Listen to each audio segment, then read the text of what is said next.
I'm going to talk about the most important class, arguably the most important class, and that is the support Jedi Sith. So the first thing I'm going to talk about is positioning.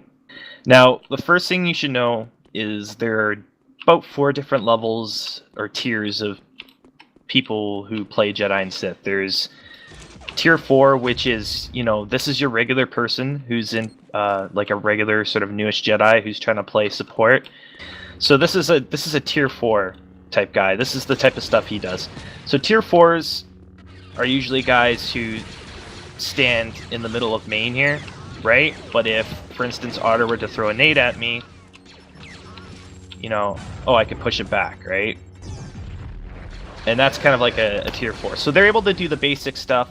As a support, they're able to push back nades and put a little bit of pressure on the gunners, but that's about it, right? They're not sensing, their positioning isn't very good. That's where you get to the tier 3. And the tier 3 guys are the guys that have some moderate knowledge of positioning. So if I'm rating people and I'm putting them into a category, a tier 3 guy is going to be guarding his gunner a lot better. He's going to be sticking to the sides of main here. That's key. If you don't want to get shot as a Jedi and Sith in main here, since we play on DOTF a lot, you need to be sticking to the sides. And you want to be here when you're moving up as a support Jedi. You don't want to be here, right? You want to be here. You're not going to get shot. See how Sun Tzu has the ability to shoot? I'm not getting in his way at all. Positioning is key, right? And that's when you move up to tier 3. When you're tier 3, and there's, for instance, if this was an actual match on DOTF on Pandy, and there was no sit there, my ass would be all the way up here. But what I'm not going to be doing is I'm not going to be going after the gunner. I'm going to let Sun Tzu do it, right? My job, and this is huge for tier 3, tier 3, tier 2 support Jedi and Siths. At this skill level, you should literally be letting the gunner have every kill. Don't be greedy, right? Especially at Serious Sunday, let the gunner have the kill. If you wanna pub stomp as a Jedi and just go get kills, then do that, right? But if you want to play proper support, then let the gunners have kills. I'm putting pressure on Otter here, right? I'm getting his face. I push him down, and I just let Sun Tzu have the kill. That is a beautiful. That's how you play support, right? You're not being greedy. You're letting Sun Tzu just have the kill. Same thing again. I get in see Otter's face. I get behind him. I'm distracting him, right? He's got to focus on me. He can't shoot Sun Tzu now, right? He's got to focus on me. Just simple push to the ground. That's how you play support. You don't even have to swing. You just get in their face, you distract them. And that is something you're typically going to see with people who have a lot more knowledge. And these tiers aren't necessarily skill levels, they're experience levels. Support Jedi and Sith isn't about being skilled, it's about being smart, and it's about having experience. So here's the thing, if you're behind a gunner or someone's obstructing your view, you won't be able to push the nade back. See that? I can't push the nade back. So when you're supporting, you've got to make sure you're clear your gunners, right? What you want to do is, if Sun Tzu's moving up on the left, then I want to move up on the right. I want to stay clear of him. You always want to be to the side of your gunner, right? You never want to be in front of them. You never want to be behind them. You always want to be to the side.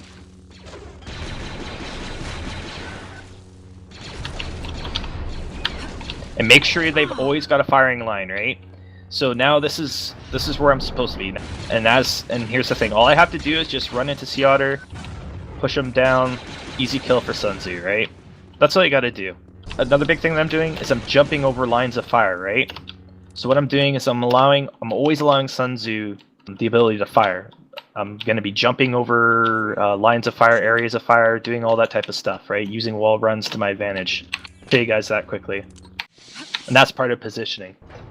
So I'm moving up on this side, they're firing at each other, right? Push that nade back. Now, what am I going to do here? I'm going to do a simple jump, right? What I've done here is I've gotten out of Sun Tzu's way. Easy push for him. Just letting him have all the space. Just like that. You can use these as well here, right? You can jump up top here to give your gunners more space. That's what it's all about, just giving them more space. That's positioning. Now, another big thing about a tier 2 support Jedi Sith is that they use sense a lot, right? So when you're sensing out enemies, the biggest thing to do is, first off, if you're playing full support Jedi Sith, you should always have Sense 3 because it's OP as shit now. You can have it on for long periods of time. You can meditate with it now as well, regain force. So it's just OP as crap. If you guys know how the pushing range works, it's like a cone. If you think of it this way, if I'm staring at here, right, there, and you think of a cone, the range would be to right here, and it would be to like basically where Otter is, right? And in the center would be here. So here and here, and that's kind of the range. It's like a cone.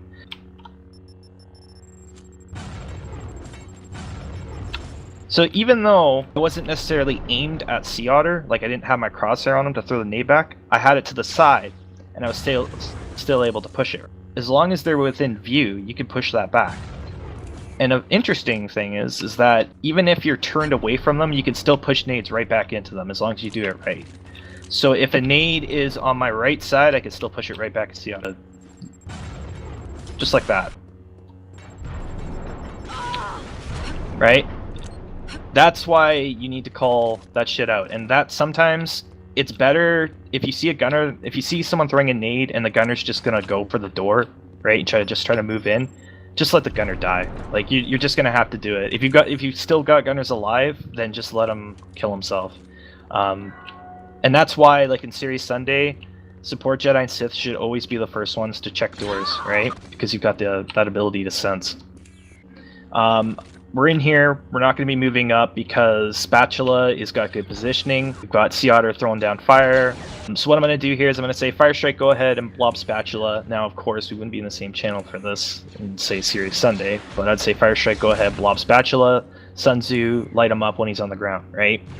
Something simple as that. That's a set play.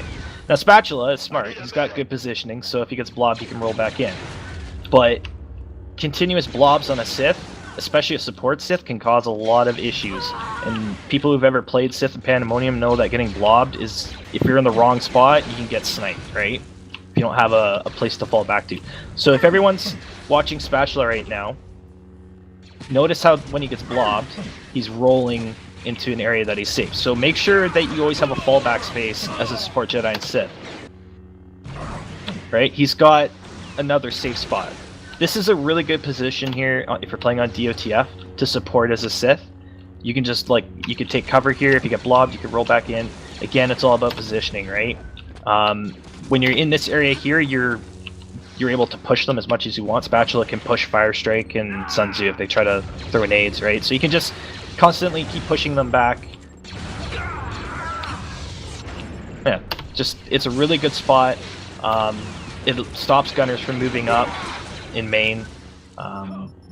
I've held this spot with Superman before against 5-6 people for Spatulas right now, and what Sea Otter's doing. So it's a really, really good spot.